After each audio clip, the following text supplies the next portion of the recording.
오늘 함께 나눌 성경 말씀은 시편 121편 1절부터 8절까지의 말씀입니다. 시편 121편 1절부터 8절까지의 말씀입니다. 시편 121편 1절부터 8절까지의 말씀을 제가 봉독하겠습니다. 내가 산을 향하여 눈을 들리라. 나의 도움이 어디서 올까? 나의 도움은 천지를 지으신 여호와에게서로다. 여호와께서 너를 실족하지 아니하게 하시며 너를 지키시는 이가 졸지 아니하시리로다. 이스라엘을 지키시는 이는 졸지도 아니하시고 주무시지도 아니하시리로다. 여호와는 너를 지키시는 이시라. 여호와께서 내 오른쪽에서 내 그늘이 되시나니 낮에 해가 너를 상하게 하지 아니하며 밤의 달도 너를 해치지 아니하리로다. 여호와께서 너를 지켜 모든 환난을 면하게 하시며 또 내 영혼을 지키시리로다. 여호와께서 너의 출입을 지금부터 영원까지 지키시리로다. 아멘. 성경은 인생을 가리켜 나그네의 길이요 순례자의 길이라고 표현합니다. 인생을 나그네의 길로 비유한 이유는 무엇입니까? 아마도 속절없이 빠르게 지나가는 인생의 시간이 잠깐 머물다 돌아가는 나그네의 모습과 비슷하기 때문입니다. 순례자의 길이라는 표현은 어떻습니까? 순례자란 성지를 순례하는 사람을 일컫는 말입니다. 이 말은 곧 그리스도인들이 성지를 향해 걸어가는 순례자라는 말입니다. 그렇다면 순례자가 걸어가야 하는 성지는 어디입니까? 히브리서 저자는 히브리서 11장 16절 말씀에서 하나님을 믿는 성도의 본향은 하늘에 있는 것이라고 명시합니다. 즉, 순례의 길을 걷는 성도의 성지는 천국 본향이라고 말할 수 있습니다. 그러므로 저와 성도님들은 모두 천국을 향해 걸어가는 순례자입니다. 그렇다면 우리는 천국을 향해 걸어가는 순례자의 길이 어떤 길인지 알아야 합니다. 왜냐하면 순례자의 길은 결코 쉬운 길이 아니기 때문입니다. 마태복음에 기록된 예수님의 산상수훈 가르침에 보면 천국을 향해 나아가는 성도는 좁은 문으로 들어가 좁은 길을 걷는 사람이라고 비유합니다.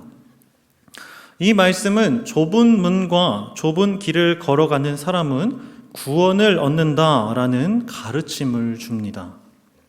그런데 좁은 문과 좁은 길은 그 의미대로 쉽지 않은 길이라는 것을 짐작하게 합니다.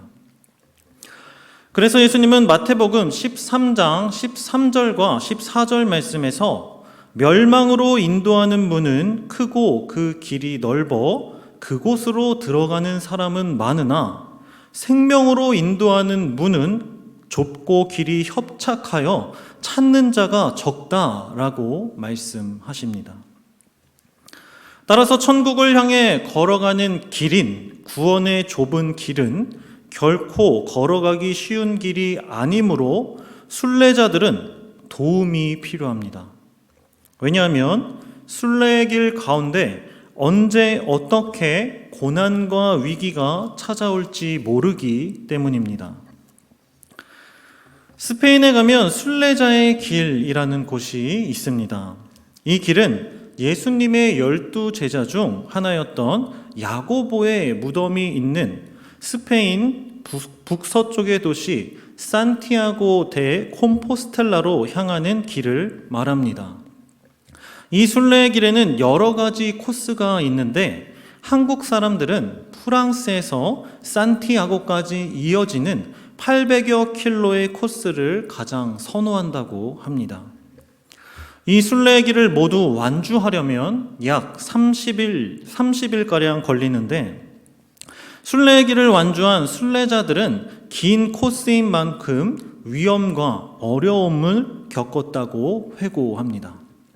순례자들이 겪은 어려움은 발을 헛디뎌 접질리거나 다치는 문제, 날씨로부터 오는 어려움, 체력적인 부담감, 돈을 요구하는 사기꾼, 산맥 조난의 위험성 등 여러 문제와 어려움을 이야기합니다. 이러한 이야기를 들으면 실제로 긴 시간 낯선 곳을 여행하는 것이 쉬운 일이 아니며 위험한 일도 곳곳에 도사리고 있음을 느낄 수 있습니다. 이처럼 30일 정도의 순례의 길에서도 많은 어려움을 만나는 것을 확인할 수 있는데, 하물며 천국을 향해 걸어가는 인생의 순례의 길은 얼마나 더 크고 많은 어려움들이 있을까요? 본문은 성전을 향해 순례하는 순례자의 지혜에 관한 말씀입니다. 순례자의 지혜를 담고 있는 본문이 우리에게 어떤 지혜와 교훈을 주는지 함께 생각해 보겠습니다. 시편 121편 말씀은 성전에 올라가는 노래라는 표제가 붙어 있습니다. 그런데 한글 성경에서 성전에 올라가는 노래라고 번역된 이 표제는 히브리어 원문에는 이 표제와는 뜻이 다릅니다. 원문에는 올라가는 노래라는 표제어로 붙어 있습니다. 시편 120편부터 134편 말씀을 훗날 성전 순례시로 묶어놓은 것입니다. 성전에 올라가는 노래라는 표제어로 분류된 성전 순례시들은 순례자의 지혜를 담고 있는 것이 특징입니다. 이 시편들은 예루살렘 성전으로 향하는 순례자들을 위한 찬송으로 널리 애창되었습니다. 그리고 6월절과 77절, 장막절에 예루살렘 성전에 의무적으로 올라가야 했던 순례자들이 힘과 위로를 얻기 위해 부른 찬송입니다. 성전 순례자들이 힘과 위로를 얻기 위해 부른 이 찬송들의 공통점은 모두 어려움과 위기로부터 도움을 구하고 있다는 점입니다. 여기서 우리는 어려움을 당한 순례자가 누구에게 도움을 구해야 하는지 깨달을 수 있습니다. 천국을 향해 순례의 길을 걷는 성도는 하나님께 도움을 구해야 합니다. 본문에서 시인은 순례의 길을 걸어가면서 만난 어려움과 위기 가운데 자신에게 도움을 주실 수 있는 분은 오직 하나님밖에 없음을 고백합니다. 시편 121편 2절 말씀을 함께 읽겠습니다. 시작.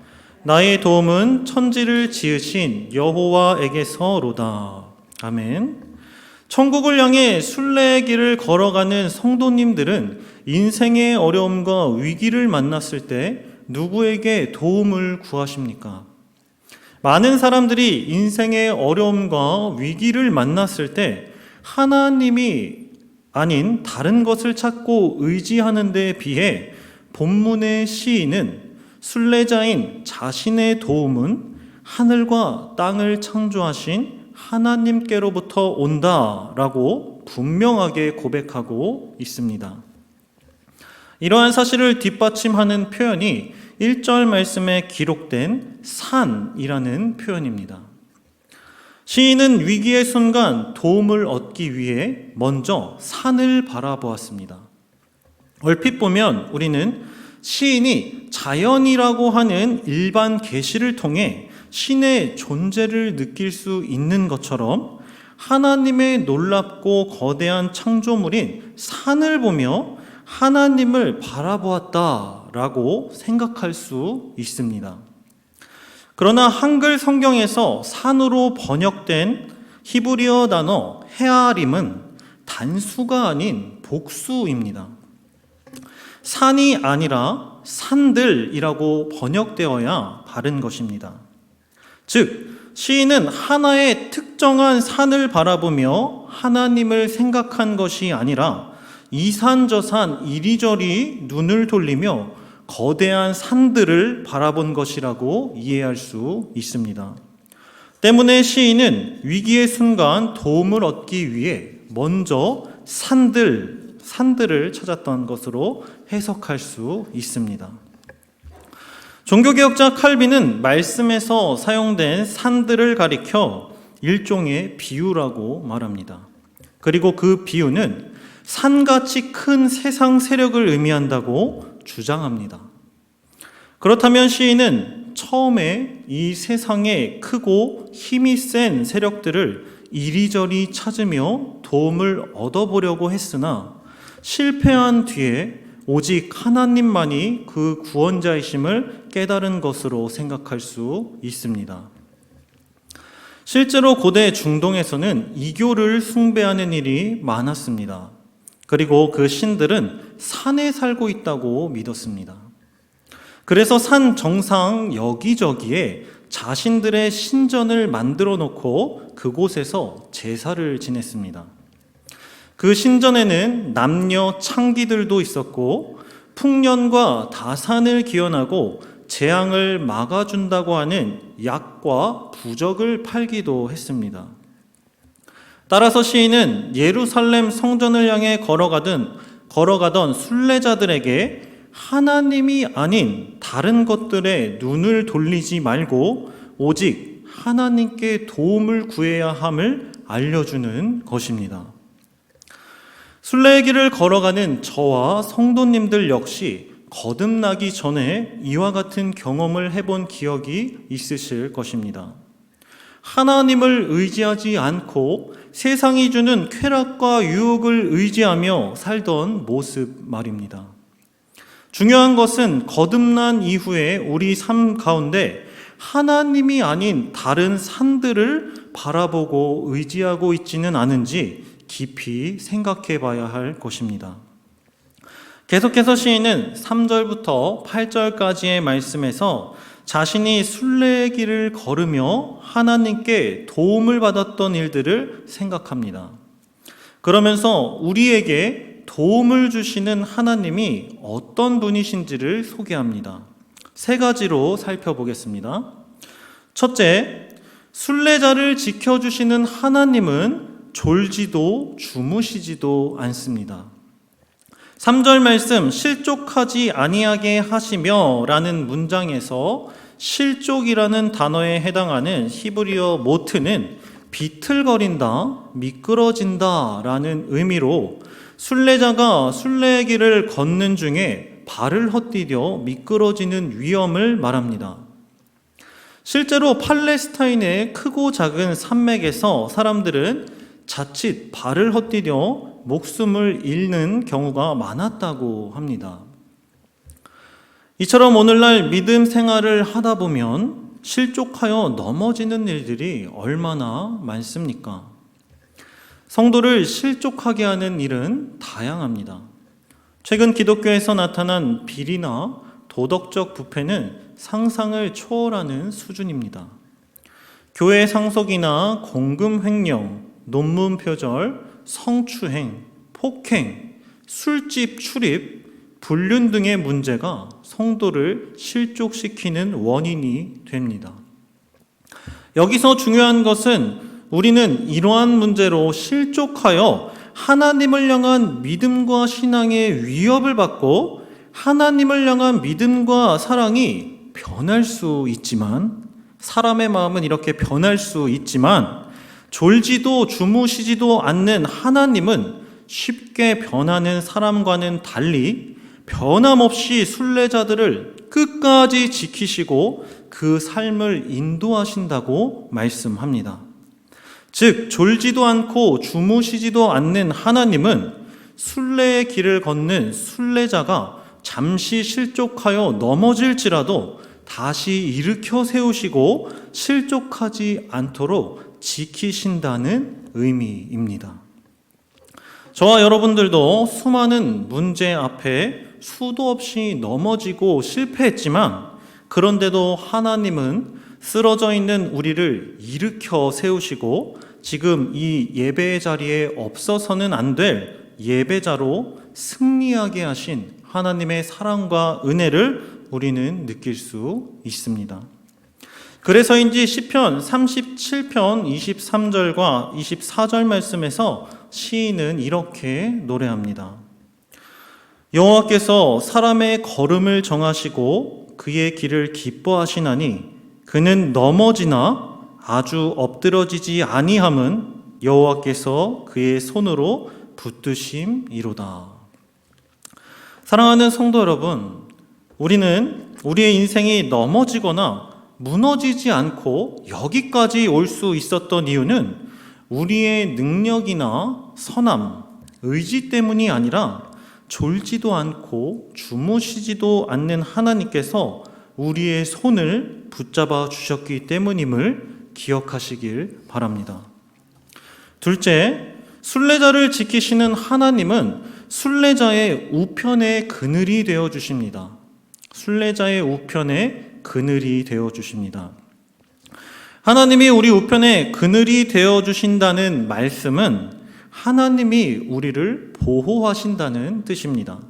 시편 121편 6절 말씀을 함께 읽어보겠습니다. 시작. 낮의 해가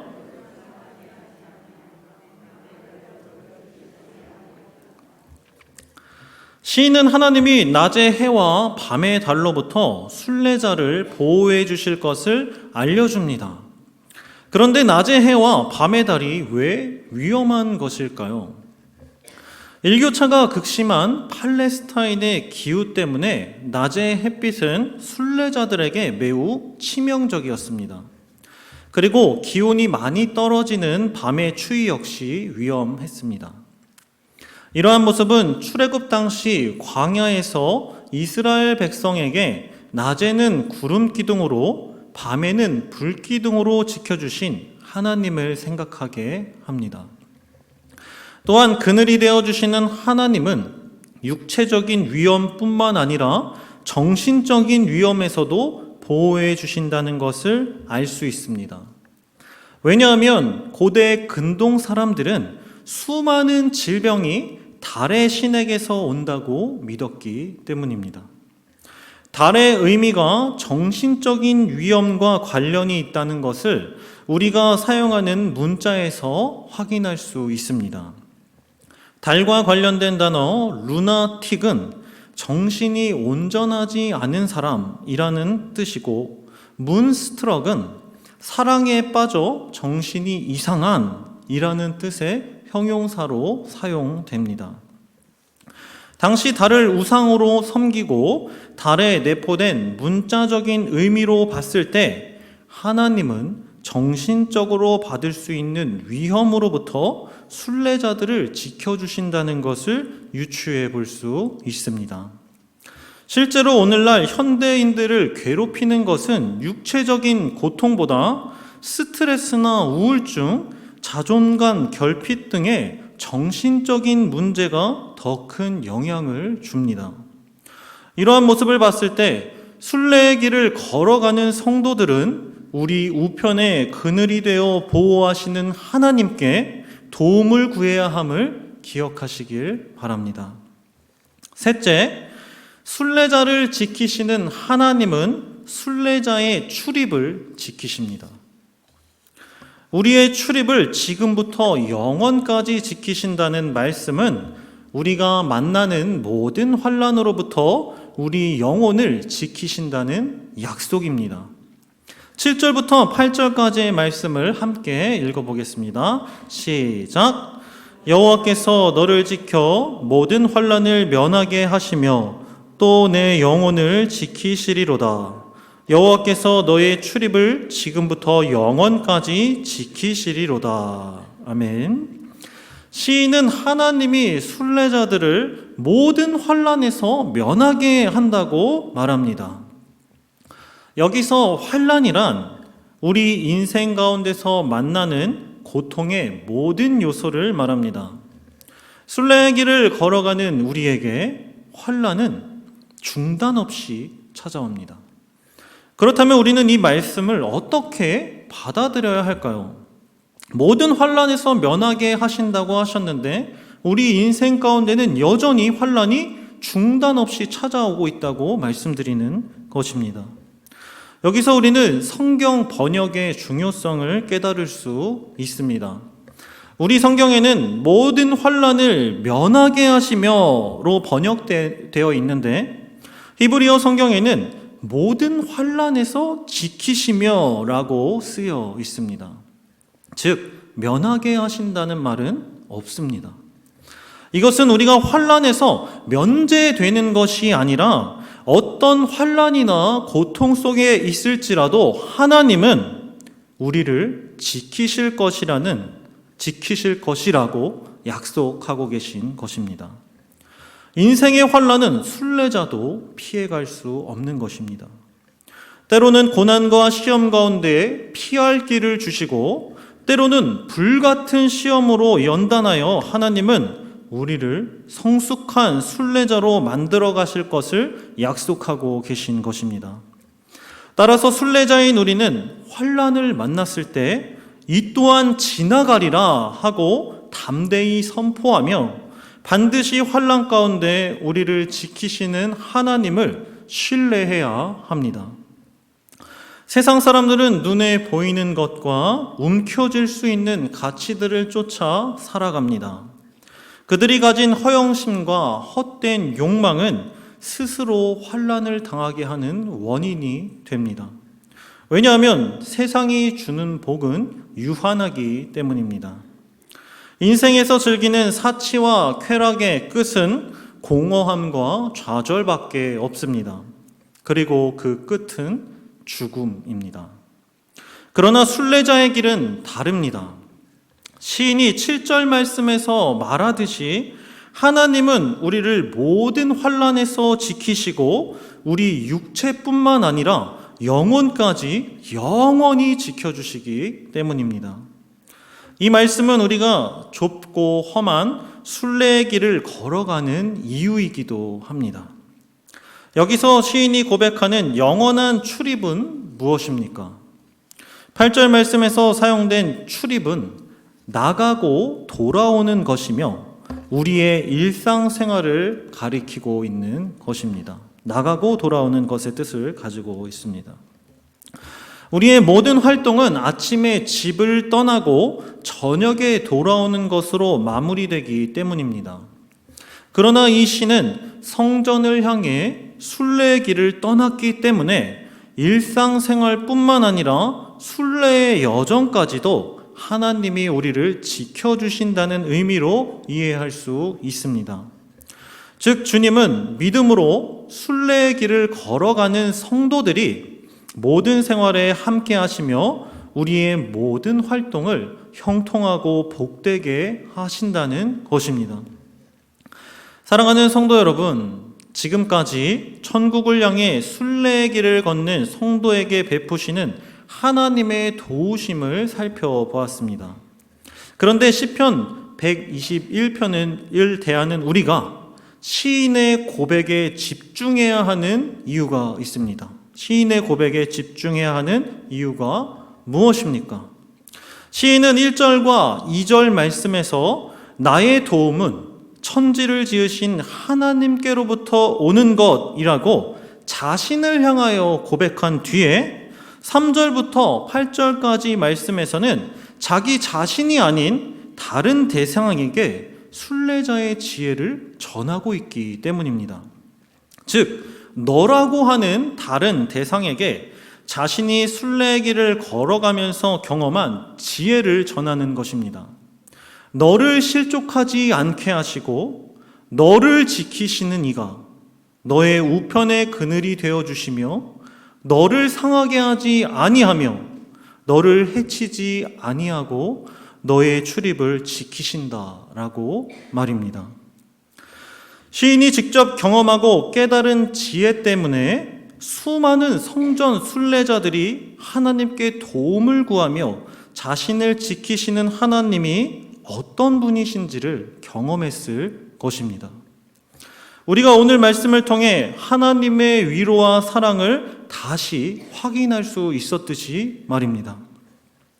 따라서 천국을 향해 순례의 길을 걷는 성도는 자신이 만난 하나님을 전해야 할 의무가 있습니다.